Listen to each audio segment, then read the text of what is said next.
जय जय साथियों। सोहम गुरज गुरुवे नमः। सोहम गुरज गुरुवे नमः। सोहम गुरज गुरुवे नमः। सर्वे भवन्तु सुखिनः, सर्वे सन्तु निरामयाः, सर्वे भद्राणि पश्यन्तु मा कश्चित् दुर्भाग् भवेत्। साथियों, आज मैं आपको ग्रह वास्तु दोष के बारे में बताऊंगा, क्योंकि वास्तु दोष घर में होने पर अनेक समस्याएं उत्पन्न हो जाती हैं।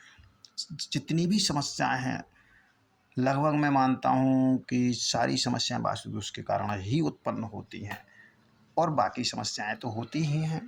तो आज मैं वास्तु दोष के बारे में बताऊंगा, और ये वीडियो आपके लिए अत्यंत लाभदायक हो सकती है। इसको कृपया आप बीच में स्किप ना करें और पूरा इसको देखें और पूरा सुनें। अब देखिए, मैं पूर्व दिशा से स्टार्ट करता हूँ। यदि पूर्व दिशा में वास्तु दोष हो तो ग्रह स्वामी को सरकारी कोप, अदालती विवाद, चोरों और अग्नि का भय बना रहता है। इसके यहाँ दरिद्रता रहती है। अतः पूर्व दिशा के दोषों को दूर करने के लिए आप क्या करें, रोज सुबह उठकर सूर्य को अर्घ दें और सूर्य की पूजा करें। पूर्व दिशा के दरवाजे पर वास्तु मंगलकारी तोरण लगवाएं। पूर्व दिशा स्वच्छ और साफ सुथरी रखें। पूर्व दिशा में सूर्य यंत्र की स्थापना करें। अच्छा, ये तो हो गया पूर्व दिशा का। अब यदि पश्चिम दिशा में वास्तु दोष हो तो क्या होता है? तो पश्चिम दिशा के वास्तु दोष के से गृह स्वामी को गुप्त रोग होने की संभावना रहती है। घर में अधिकांश लोग बीमार रहेंगे या उनकी सेहत प्रभावित रहेगी तथा आर्थिक स्थिति प्रभावित रहेगी।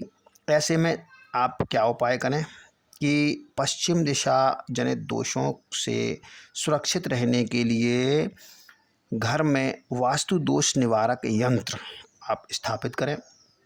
घर के मुखिया को शनिवार का उपवास रखना चाहिए और शनिवार को शमी के पौधे में जल डालें तथा सरसों का तेल डकौत को दान करें। तो अब उत्तर दिशा के दोष के लिए, यदि उत्तर दिशा में कोई वास्तु दोष हो तो क्या होता है, घर की लक्ष्मी दूसरों के हाथों में चली जाती है, गृह स्वामी कंगाल हो जाता है, जातक को माता तथा सेवकों का सुख नहीं मिलेगा। तो इसके उपाय क्या हैं? घर में दीवारों का रंग हरा रखना चाहिए। घर के मुखिया को बुधवार का व्रत रखना चाहिए। पूजा गृह में बुध यंत्र स्थापित करना चाहिए। घर के मालिक को एक तोता पालना चाहिए। ये तो हुआ आपके उत्तर दिशा का दोष। अब आइए दक्षिण दिशा के दोष में। तो दक्षिण दिशा में वास्तु दोष होने पर घर के लोगों में अकारण झगड़े, धन हानि, परिवार की स्त्रियों में अशांति रहती है, जिससे गृह स्वामी को सुख नहीं मिल पाता है। तो इसके लिए क्या करें?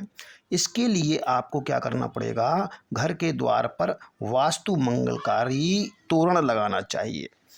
गृह स्वामी को मंगलवार का व्रत रखना चाहिए और सुबह शाम हनुमान चालीसा का नित्य पाठ भी करना चाहिए। दक्षिणावर्त सूंड वाले गणपति की मूर्ति घर के अंदर और बाहर ऐसे लगा दें कि दोनों की पीठ आपस में मिलती हो। ऐसा आप दरवाजे के अंदर और बाहर लगाएं। मकान मालिक को भैरव जी की उपासना करनी चाहिए। और ये तो हो गए आपके दक्षिण दिशा के वास्तु दोष के बारे में। अब आइए कोणों के बारे में। ये तो चारों दिशाएं हो गई आपकी। अब ईशान कोण में, यदि यानी ईशान कोण किसे कहते हैं?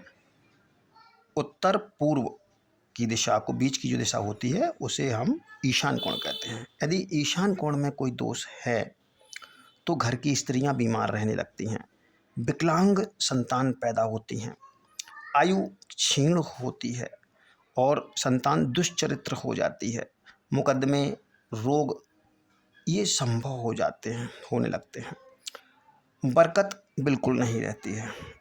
तो इसका उपाय क्या है? तो साथियों, इसके लिए क्या करें आप, घर के ईशान कोण को हर प्रकार से पवित्र और स्वच्छ रखें पहले तो आप, ठीक है। दूसरा, घर के द्वार पर रुद्र तोरण लगाएं। तीसरा, जो दंपति हैं मुख्य उस घर के, तो उनको सोमवार का व्रत दोनों को ही रखना चाहिए, पति पत्नी को, मुखिया को, पति पत्नी को मिल करके शिव जी का व्रत रखें और शिव जी की आराधना करें, तो इससे वास्तु दोष समाप्त हो जाएंगे। अब आइए अग्निकोण। अग्निकोण किसे कहते हैं? पूरब और दक्षिण के बीच का जो कोण होता है उसे अग्निकोण कहा जाता है। तो अग्निकोण में यदि वास्तु दोष है तो फिर क्या होगा? मकान मालिक का चरित्र भ्रष्ट होता है, उससे परिवार की महिलाओं का जीवन संघर्षमय और दुखी हो जाता है। परिवार का कोई सदस्य आत्महत्या तक करने का उपाय करने लगता है। तो ऐसे में क्या किया जाना चाहिए? यदि अग्निकोण में आपका दोष है तो अग्निकोण में जल और स्नानागार नहीं होना चाहिए, मतलब जल का स्रोत अग्निकोण में नहीं होना चाहिए। अच्छा, दूसरा, घर के प्रवेश द्वार पर वास्तु मंगलकारी यंत्र लगाएं और घर के द्वार के अंदर और बाहर वास्तु दोष नाशक हरे रंग के गणेश जी की मूर्ति आप लगाएं, जिनकी दोनों की पीठ आपस में मिलती हों। ये हो गया आपका अग्निकोण के दोष का निवारण। अब आइए वायव्य कोण। वायव्य कोण किसे कहते हैं?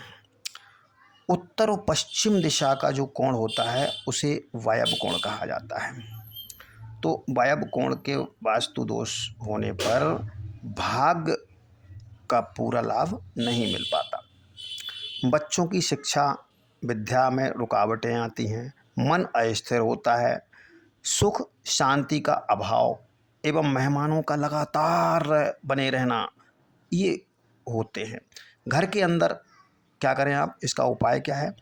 आप उपाय में घर के अंदर चंद्र यंत्र लगाएं और घर के द्वार पर अंदर बाहर श्वेत गणपति, मतलब सफ़ेद रंग के गणपति चांदी के श्री यंत्र के साथ, चांदी के पत्रे पर श्री यंत्र बनवा लें या ले लें बना बनाया, उसके साथ आप उनको स्थापित करें गणेश जी को।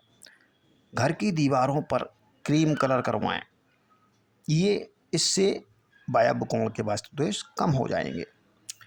अब आइए नैऋत्य कोण। नैऋत्य कोण किसे कहते हैं? दक्षिण और पश्चिम की दिशा को ही नैऋत्य कोण कहते हैं। तो वास्तु दोष यहाँ इस दिशा में होने पर क्या होता है? घर का बुजुर्ग या मुखिया सदैव अस्वस्थ रहता है, मतलब बीमार रहता है। आकस्मिक दुर्घटना, मानसिक तनाव, व्यर्थ के झगड़े, पति पत्नी में कलह तथा घर की स्त्रियों का चरित्रहीन होना आदि परिणाम होते हैं। तो इसके लिए हमें क्या करना चाहिए?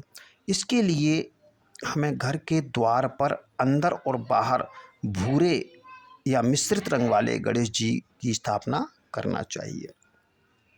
पूजा घर में राहु यंत्र की स्थापना कर पूजा करना चाहिए और नैऋत्य कोण में चमेली या सूरजमुखी का पौधा लगा देना चाहिए गमले में, चाहे आर्टिफिशियल ही हो, आप उसे लगा दें या ओरिजिनल लगा सकते हैं। तो जैसा संभव हो वैसा कर लीजिएगा, इससे आपका ये वास्तु दोष समाप्त हो जाएगा। तो ये हमने 8 दिशाओं के वास्तु दोषों के बारे में बता दिया है। अगर ये वीडियो आपको लाभदायक लगी हो तो आप इसे लाइक ज़रूर कर दें और आप पहली बार आए हों तो बेल आइकन को दबाते हुए सब्सक्राइब जरूर कर लें। तो साथियों, आज के लिए ये महत्वपूर्ण सूचना मैंने दे दी है। आज के लिए इतना ही।